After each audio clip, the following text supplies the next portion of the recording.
Good afternoon. I'm Marjorie Chorlins. I lead the Europe team here at the Chamber, and it's delightful to see a room so full today.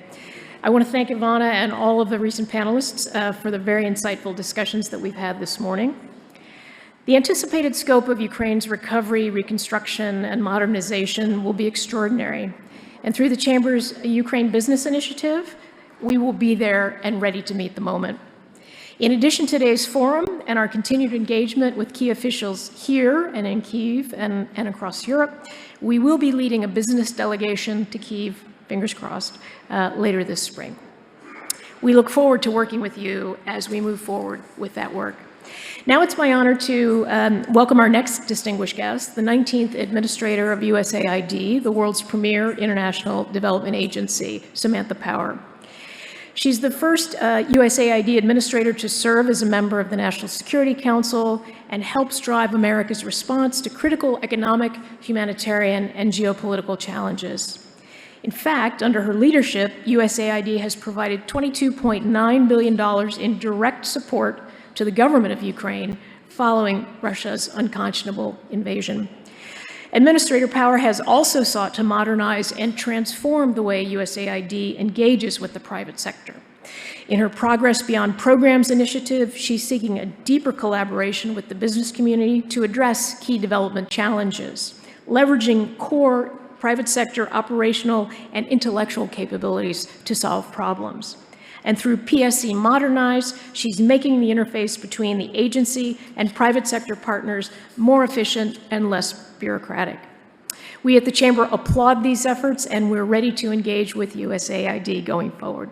Prior to her appointment, Administrator Power served in the Obama administration as the 20th U.S. Permanent Representative to the United Nations.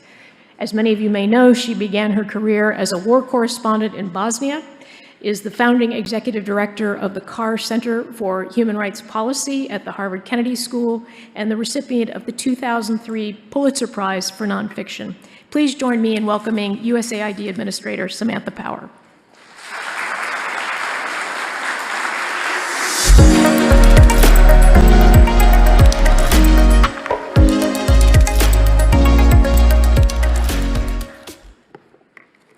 Thanks so much to all of you for coming out today. I know you're hearing a lot. I know many of you know a lot.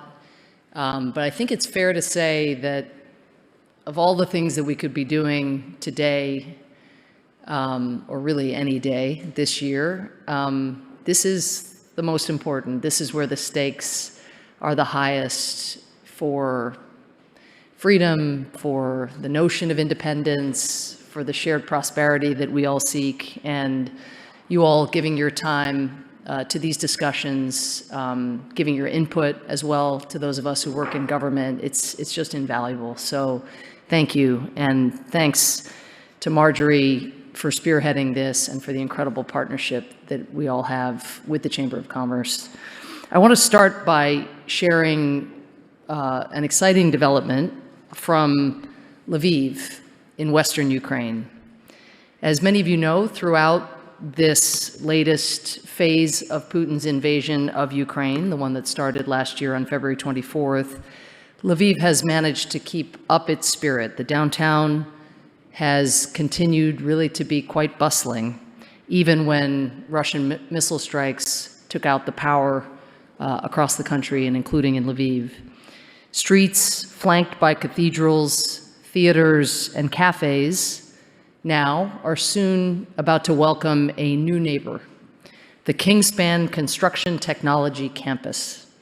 The Kingspan Group, an Irish insulation and building materials company, recently announced a $200 million investment to construct a technology campus in Lviv.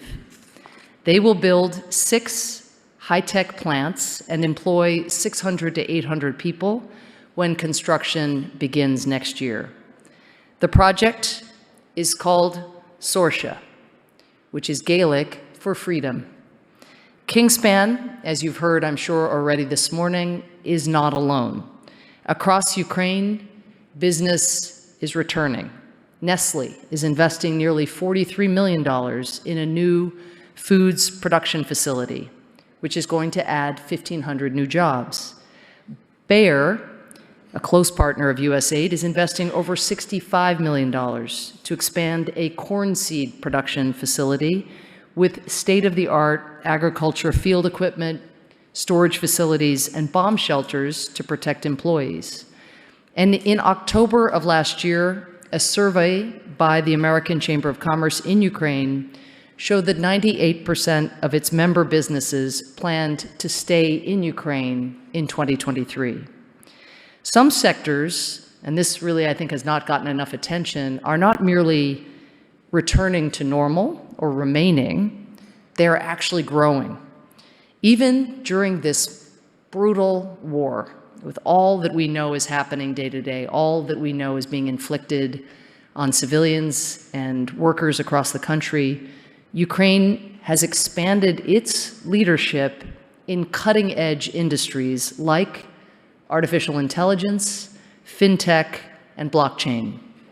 In 2022, last year, the IT industry brought more than $7 billion to the Ukrainian economy. And that was a 20% increase over the year before, a 20% increase notwithstanding the circumstances inflicted by Putin and his forces on the Ukrainian people.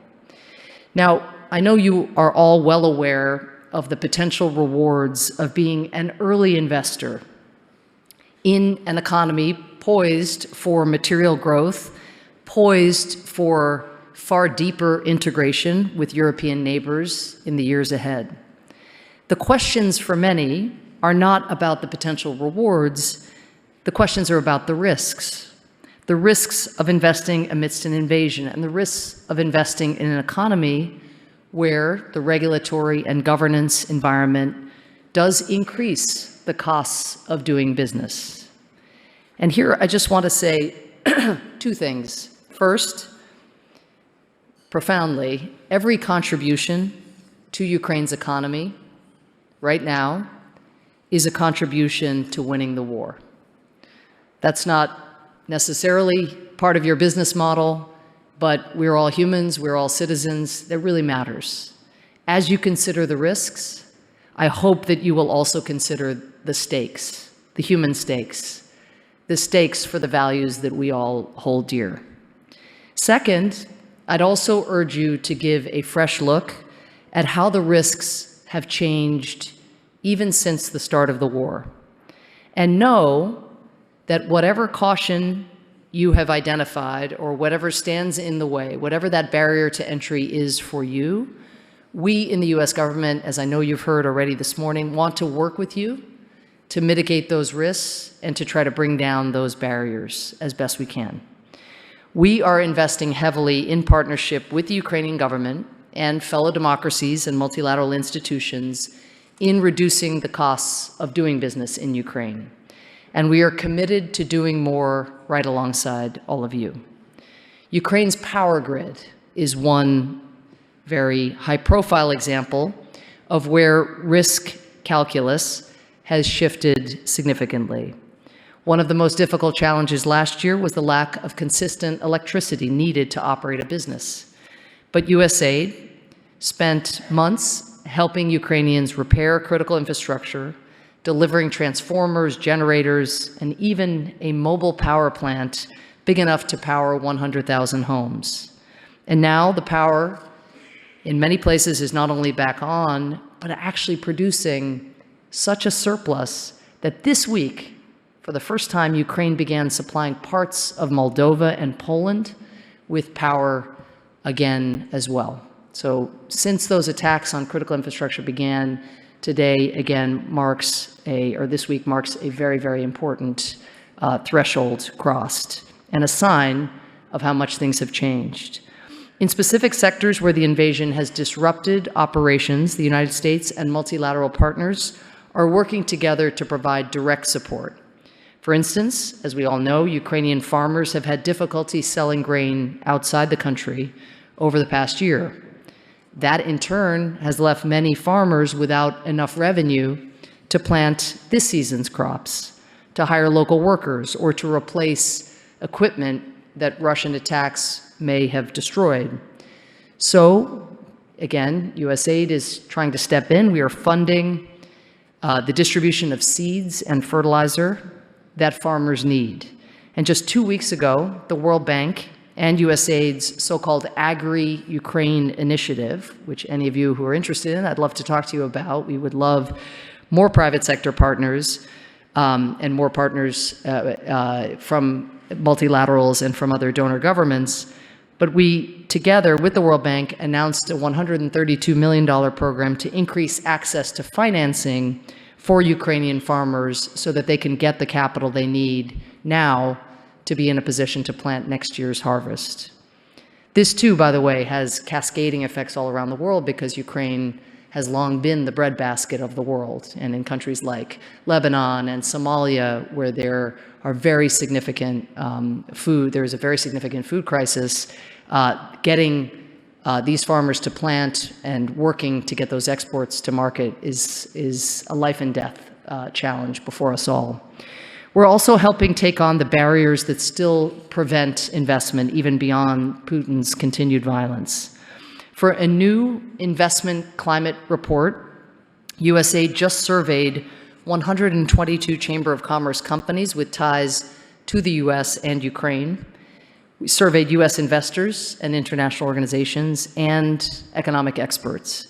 The report, which you will hear more about in the next panel, identified 8 areas of reform. So this is crowdsourcing the reform agenda from people in the private sector and others. And now we are taking that crowdsourced reform agenda and working with the Ukrainian government to help ensure that those reforms get implemented. For instance, we're working together to improve transparency, reduce opportunities for self-dealing, and make the judiciary more independent, which in turn, of course, would build confidence that contracts will be honored and investment regulations enforced. Finally, we know that even if companies are interested in investing in Ukraine, they might not know where to start, where the best opportunities lie, or how to navigate things like risk insurance so as to help secure their investments, or we hope your investments. So earlier this week, USAID signed a memorandum of understanding with the government of Ukraine and the U.S. International Development Finance Corporation to work together on an initiative that President Zelensky launched last September called Advantage Ukraine. Advantage Ukraine works with companies to connect them with potential investment opportunities. Foreign investors can express interest in investing in a particular sector, while Ukrainian businesses, in turn, who are looking for support, can propose projects.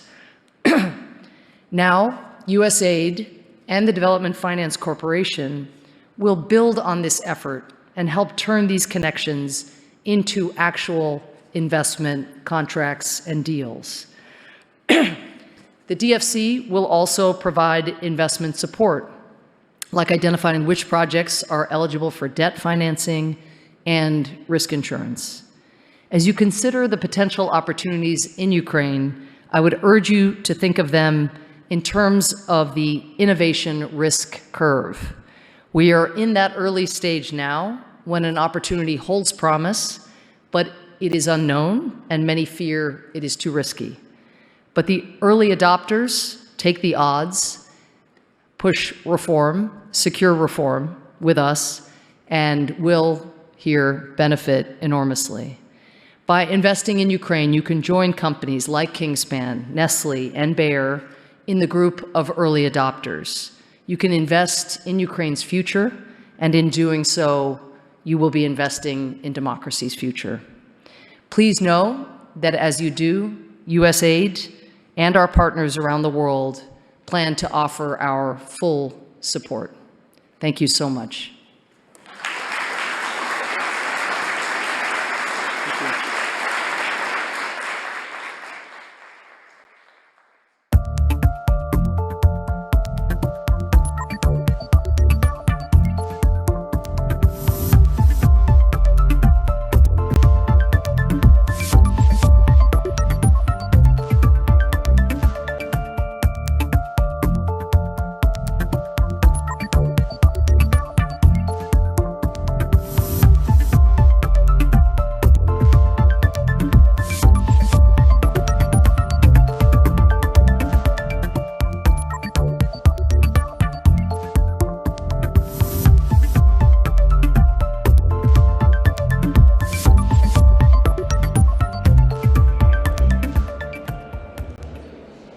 Well, good afternoon, everyone.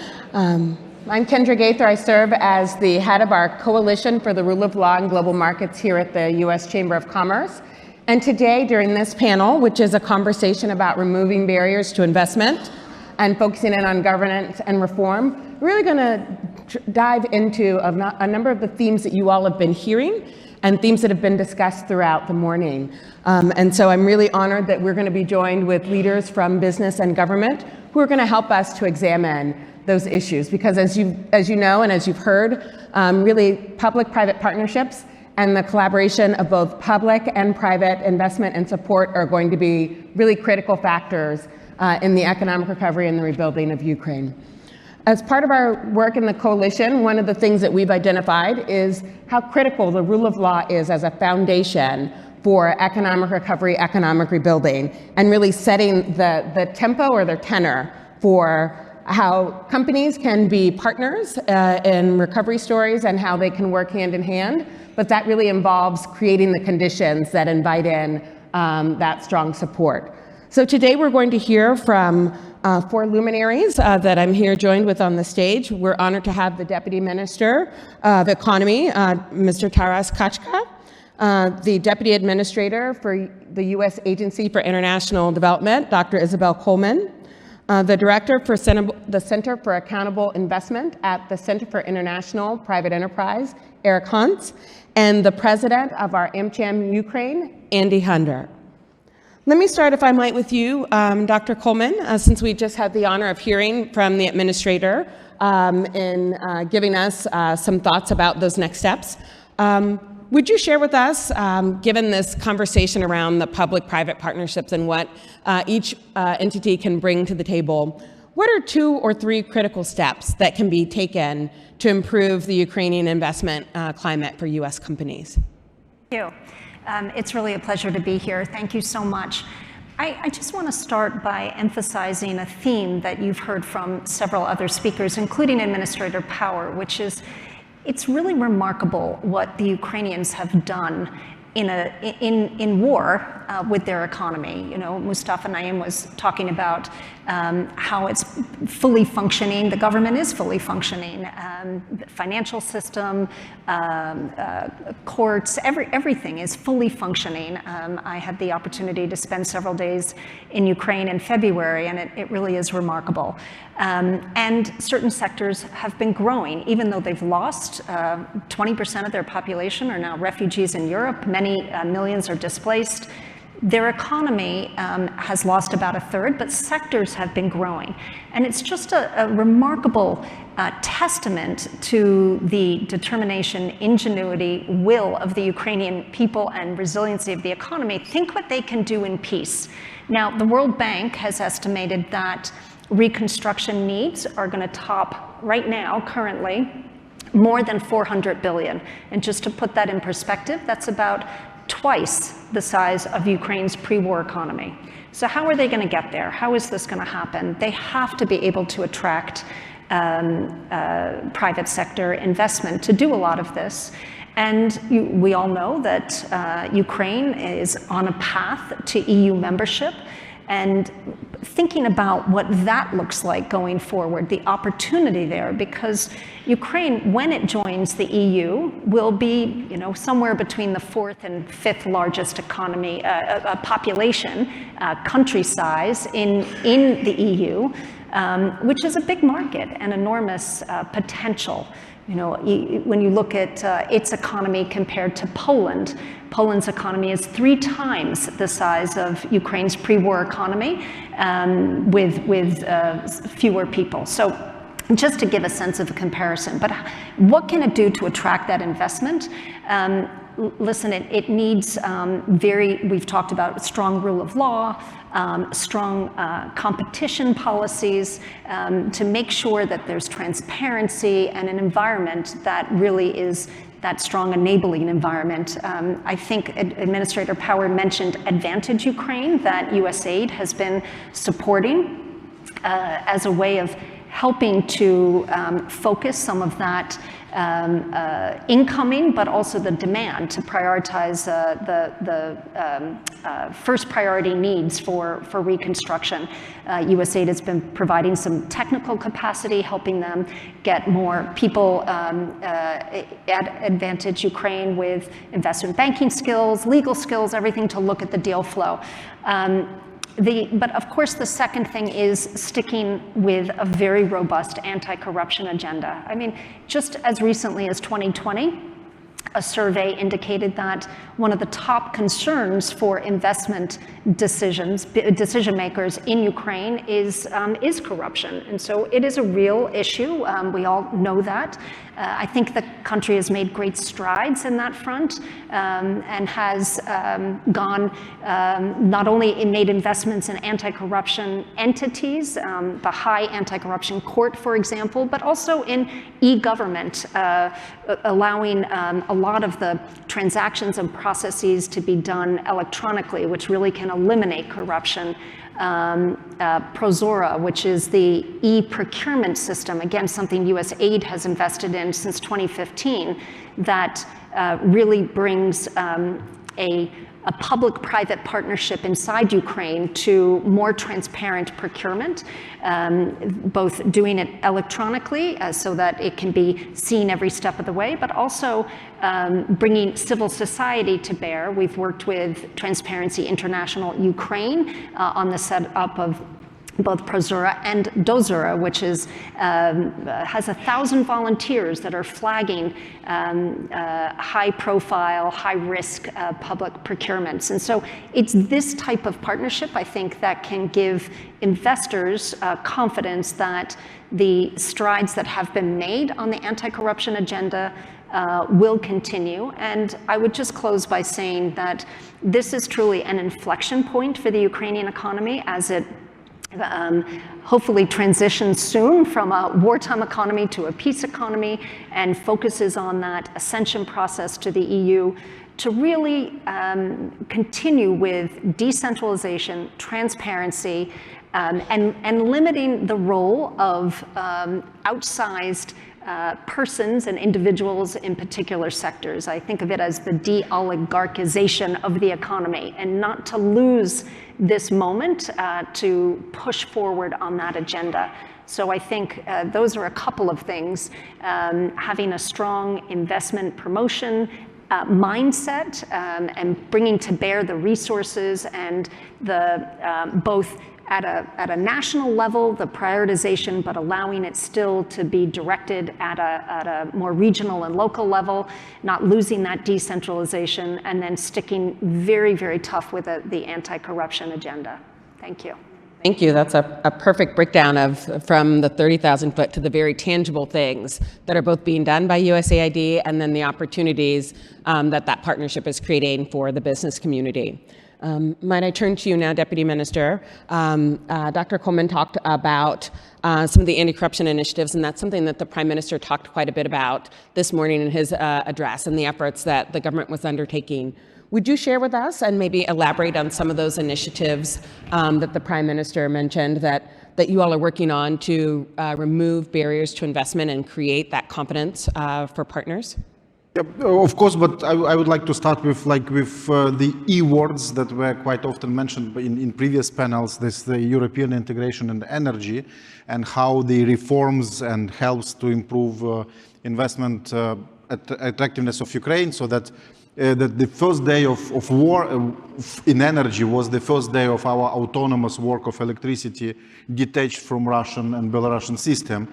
And by the mid-March of 2022, so then when we were close to remove Russian forces from Kiev suburbs, we actually legally attached our electricity system to the EU one. That helped us to live through the winter, but at the same time, what is important, that last year, electricity was one of the top export products for Ukraine to the EU, because in summertime we export a lot, up to 40-50 million US dollars cost electricity monthly from Ukraine to the EU. And now, last week, we resumed the export of electricity to the EU from Ukraine, and it means that Ukraine is now currently an attractive place for placing generation of electricity, electricity generation in Ukraine. And we, as well, months ago, in Mykolaiv, in the very close to front line. So one of Ukrainian companies started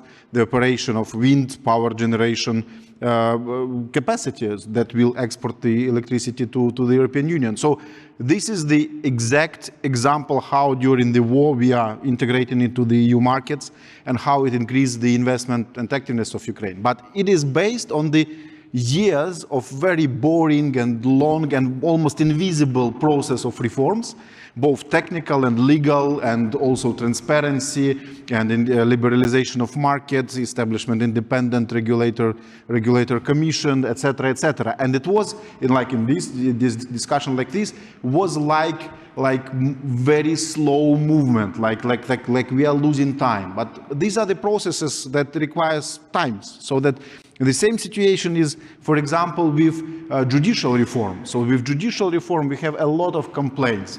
But if recently, in the last month, this year, we already have at least a dozen of criminal convictions of corrupted judges. So that it also took several years to investigate the small corrupted, big corrupted cases in judicial community. But now we have the final criminal convictions of those corrupted judges. At the same time, we have about half of judicial positions in Ukraine are vacant now.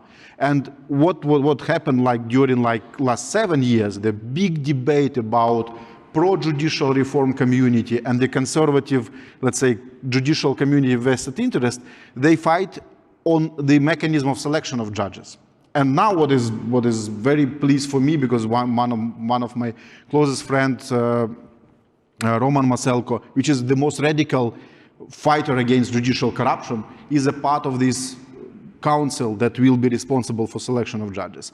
So it means that we are slowly winning in this battle in judicial corruption, which is extremely conservative. It takes years and years for every state, so including the United States, to modernize the judicial system, and we are advancing in this. And of course, that I'm not a professional anti-corruption specialist, so that requires a lot of knowledge of different processes. I'm rather responsible for boring trade agreements. But what is interesting that I came here from Toronto, where we announced the completion of negotiations on modernized Canadian-Ukrainian FTA agreement, and it is like copy-paste of USMCA agreement, which is based on very profound trust to the domestic regulation, because it's related to services, to good regulatory practices, etc. And for me, this is a good signal that Canada actually checked, verified the quality of our domestic regulations, and in reality, it's not so bad as perceived. Yeah, so that it is really good for good business environment, and it means that we have really good opportunities based on the results of previous reforms. We are not slowing the pace of these reforms. It's otherwise we are like speeding up with a lot of processes, and it provides like fruits into the new economic opportunities for all of you. Thank you.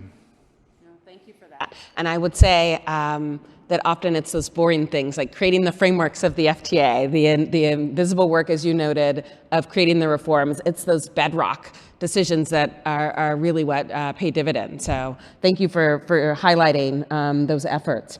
Andy, if I might turn to you. Obviously, MCHM has been extremely active in supporting members who continue to operate and cope with the impact of the war, but at the same time, you have a very clear vision for what's needed beyond the present circumstances, and what conditions in particular for business, American business, will help them to be part of supporting Ukraine's future. I heard the Deputy Minister talk about judicial reforms. I know that's a priority for you, but would you share for our audience today some of those reform efforts that the business community has identified as really priorities to support the nation's efforts to rebuild? Well, so thanks, Kendra.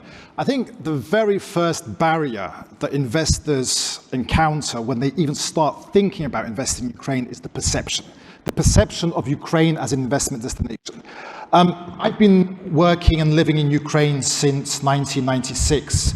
the last 27 years. And I've seen the good, I've seen the bad, and I've seen the ugly. So if we start with the latter, I started my career on television, and what ended up with the TV channels in Ukraine, they were all taken up by the oligarchs. Many of them loss-making, but the oligarchs controlled them to control the hearts and minds of the electorate. Then I spent 7 years at the largest mobile operator, which is now Vodafone. It's good to see colleagues from Vodafone here today. And at the time, it was majority state-owned, together with the Germans, the Dutch, and the Danes.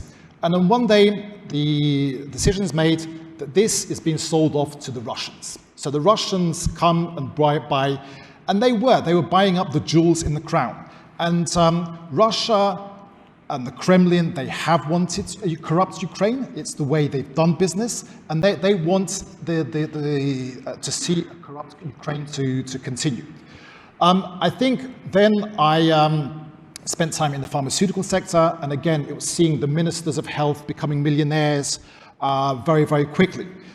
So there is reason why this perception is there.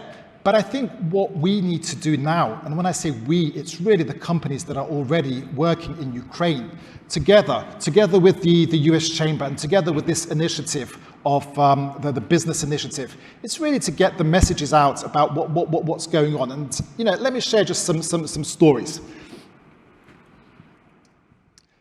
The largest bottling plant, the largest Coca-Cola bottling plant on the European continent, in terms of production volume, is just 25 miles out of Kyiv. And it actually, in February last year, it fell under occupation. The Russians came in. It's near Brovary. It was under occupation, then it was liberated. And Coke now have refurbished it, and they're back, fully operational. Not only is the plant operational, but they've also they're rebuilding a kindergarten in the community, really supporting the community. I saw Roberto here from PepsiCo, so I have to mention also PepsiCo. PepsiCo have 3 plants in Ukraine. 2 very large ones in Mykolaiv, doing the soft drinks, the juices, also now the Lay's potato chips, and a plant in near Kyiv, Vishneve, doing children's food.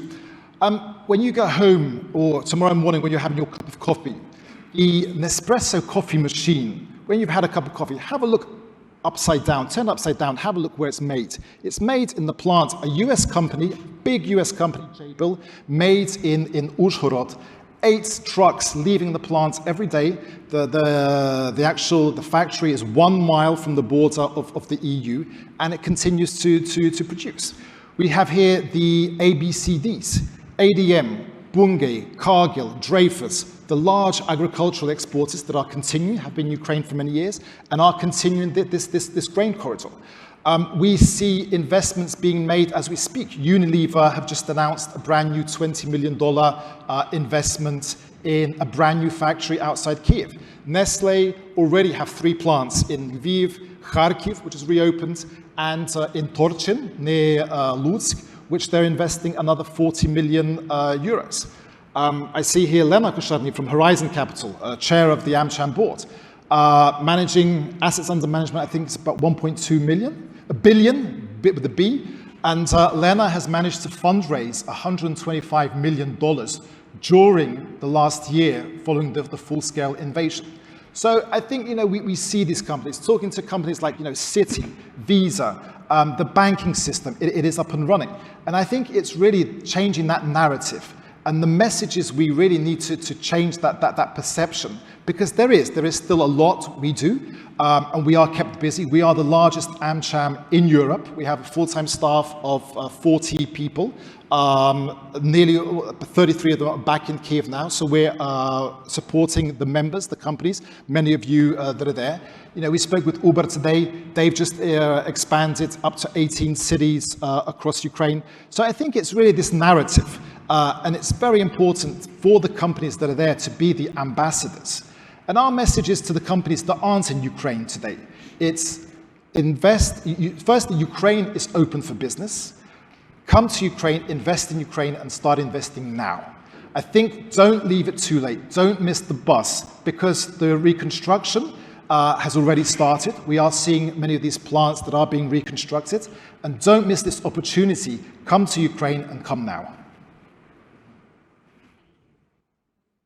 Thank you. I'm sure the members very much appreciated the way that you highlighted the incredible work that they are continuing to advance. Let me turn now to Eric Hans, Director for the Center for Accountable Investment at CIPE.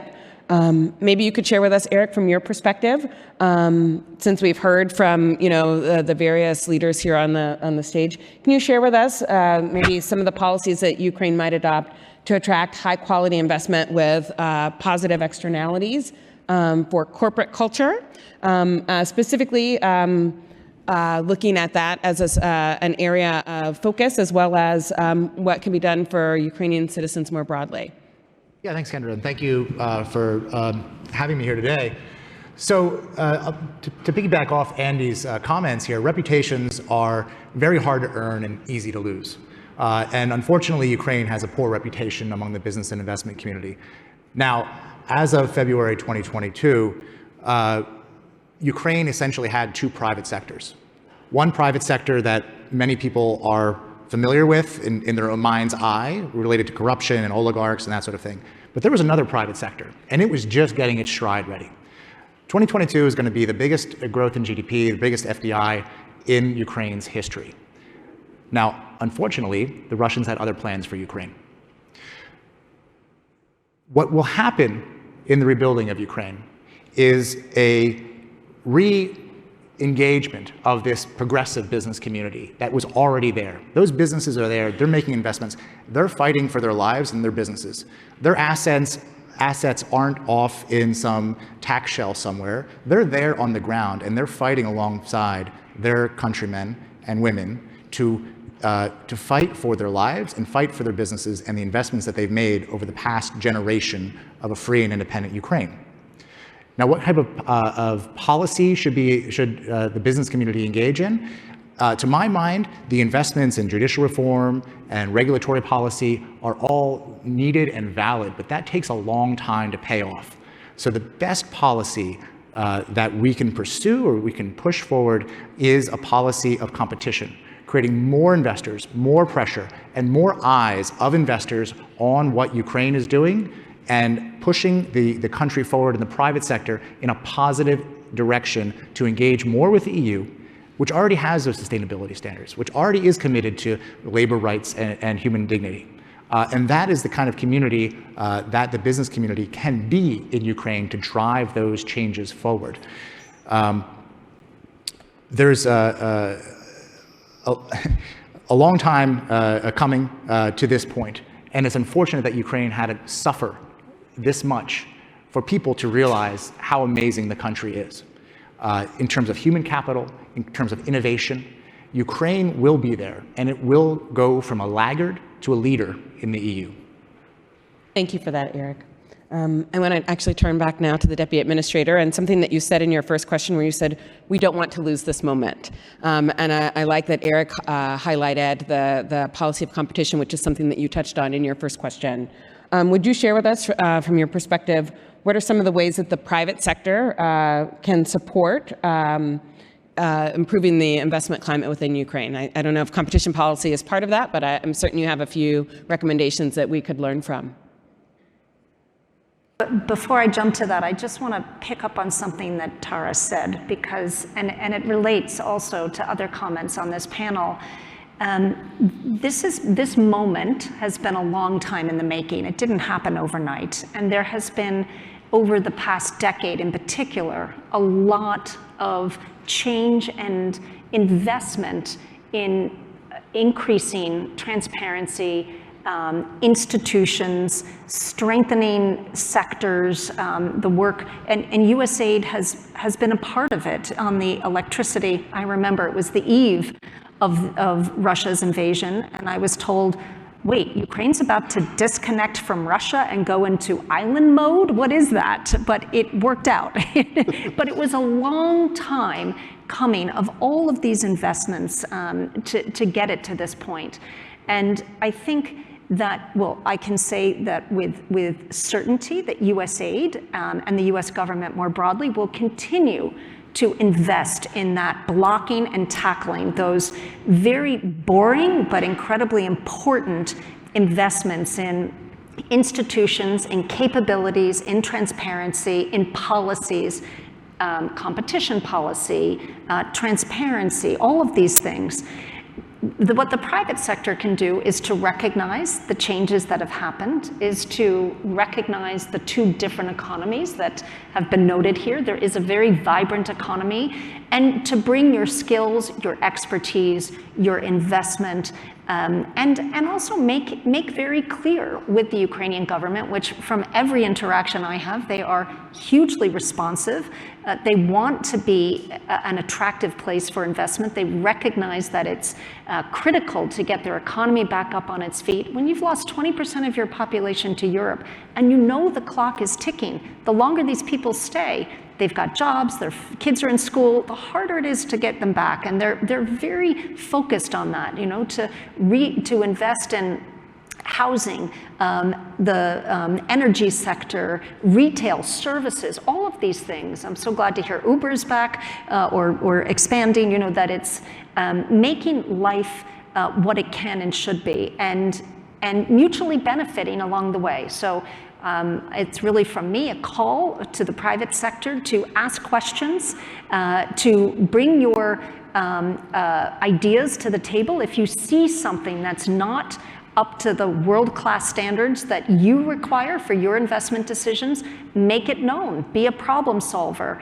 and help the country get to where it can and should be. The track that it was on pre-invasion, further invasion last year, it needs to be able to get back on that track, and it will only do so in partnership with all of you. So come to the table with your skills, your expertise, your investment, and find the way forward together with a government that I know is very much open for business. Thank you. Well, let me turn to you then and ask you the same question. How do you see the business community co-creating the investment climate that spurs additional investment?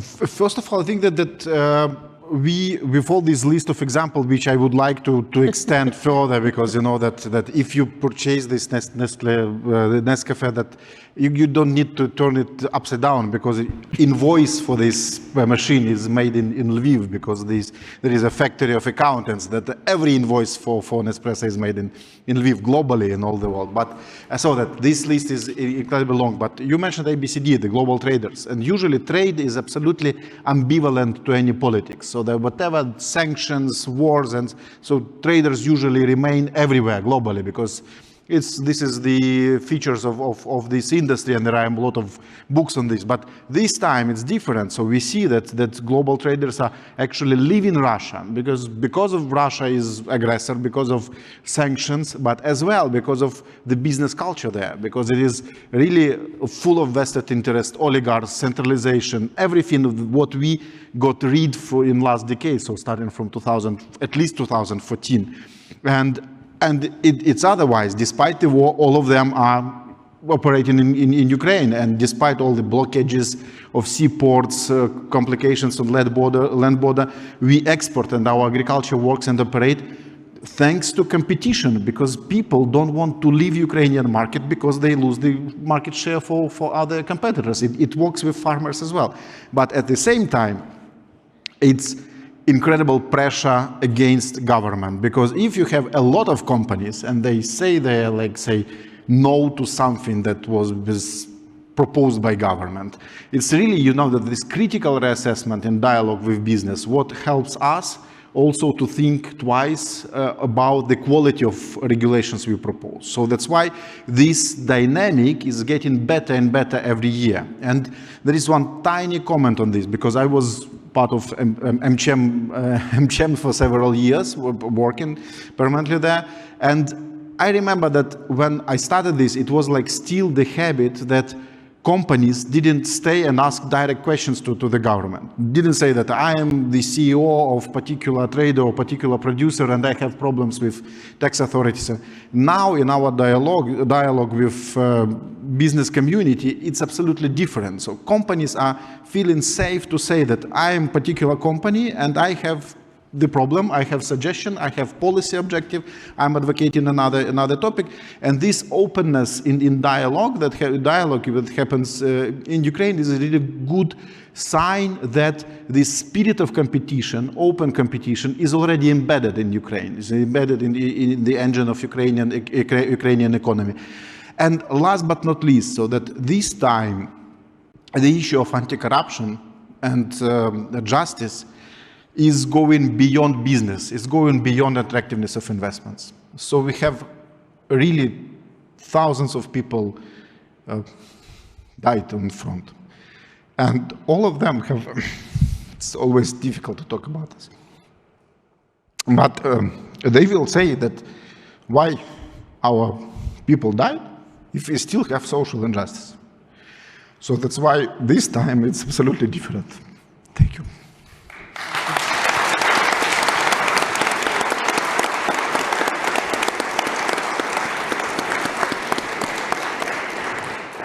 Thank you, Deputy Minister. We know that you carry it really speaks to the power of why this moment is so important and what we really need to do to make sure that those lives are not lost in vain and that sacrifice is honored in what we do together in collaboration. Let me turn to you, Andy. I just want to add to what Taras says. Two things. I think, firstly, the dialogue. We have, every fortnight, we have meetings with Taras to discuss international trade. We have meetings with pretty much most of the ministers on a very regular basis, so that dialogue is there. But I think Taras's point, it just highlights that the sentiment in Ukraine, now is the time, because the cost that Ukraine and Ukrainians are paying is so high. And I think Ukrainians will not allow things to go back to the old ways. This is the game changer, and I think you can see the passion on the front lines, but also the passion in the business. So be a part of this change. I invite you.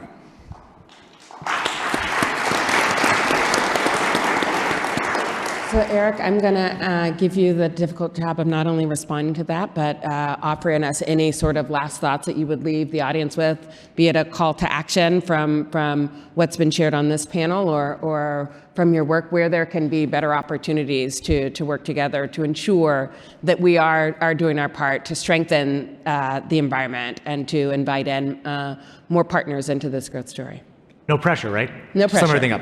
So, what is it to be a Ukrainian business person today in 2023? It's to be engaged in your country. It's to be a leader.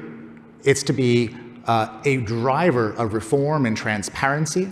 And it's to create a new Ukraine, one that is inclusive, one that is driving innovation, one that is a leader in Europe.